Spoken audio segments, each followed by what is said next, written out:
US will like ban TikTok. जब चेहरे की पहचान के उपयोग के बारे में एआई नैतिकता की बात आती है तो चीन के पास एक अच्छा रिकॉर्ड नहीं है।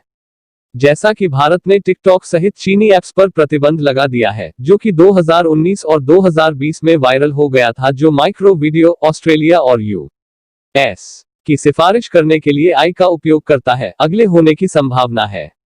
केविन मेयर ने डिज्नी को हाल ही में बाइटांस में शामिल होने के लिए छोड़ दिया, जो कि टिकटॉक के सीईओ के रूप में है, लेकिन आप टिकटॉक को उसके मूल कंपनी से बीजिंग स्थित मुख्यालय से अलग नहीं कर सकते। अगर यह कंपनी चीन के पुलिस निगरानी पूंजीवाद को खेलने में मदद नहीं कर रही है तो मुझे नहीं पता कि क्या है। यह सबसे बड़ा पीआर स्टंट है बाइट डांस मैंने अभी तक देखा है। टिकटॉक ने हाल ही में यह हांगकांग छोड़ने की घोषणा की। समस्या यह है कि हांगकांग कोई फर्क नहीं पड़ता, हांगकांग खो गया है। हांगकांग क्षेत्र कंपनी के लिए एक छोटा, घाटे में चल रहा बाजार है, जिसमें मुश्किल से 200,000 उपयोगकर्ता हैं। यदि ऑस्ट्रेलिया और अमेरिका अपने प्रतिबंध में भारत में शामिल हो गए तो चीन आखिरकार एआई नैतिकता के इर्द गिर्द संदेश सुनेगा।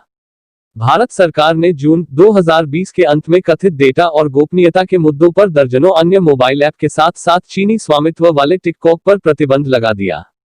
हालांकि हुआवेई और बाइटडांस दोनों को झिनजियांग में दमन में मुस्लिम अल्पसंख्यकों के क्रूर दमन में फंसाया गया है। उनकी तकनीक नैतिकता वास्तव में एआई के भविष्य में मायने रखती है। जैसा कि चीन निगरानी पूंजीवाद के अपने स्वयं के संस्करण का निर्यात करना चाहता है, अपने राजनीतिक प्रतिद्वंद्वियों के साथ राजनीतिक दुश्मन बना रहा है जो उसके व्यापार के निचले हिस्सों को प्रभावित कर रहे हैं। कोविड-19 के प्रसार में डेटा पारदर्शिता, ईमानदारी और सुरक्षा उपायों की कमी काफी खराब थी, लेकिन चीन कोल्ड टेक युद्धों में अपने ऐप्स के साथ विश्वसनीयता खो रहा है, जहां बाइटडांस को काफी हद तक राष्ट्रीय सुरक्षा खतरे के रूप में हुआवेई के पीछे देखा जाता है।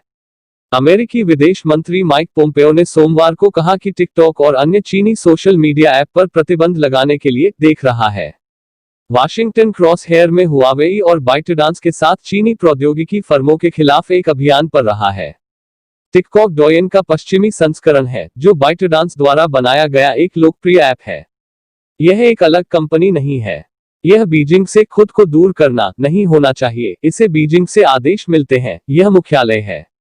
बाइटडांस एक एआई कंपनी है और जब यह ऐप शिक्षा, गेमिंग और डिजिटल विज्ञापन के साथ जनरल जेट पर केंद्रित है तो यह दुनिया का सबसे मूल्यवान एआई स्टार्टअप है।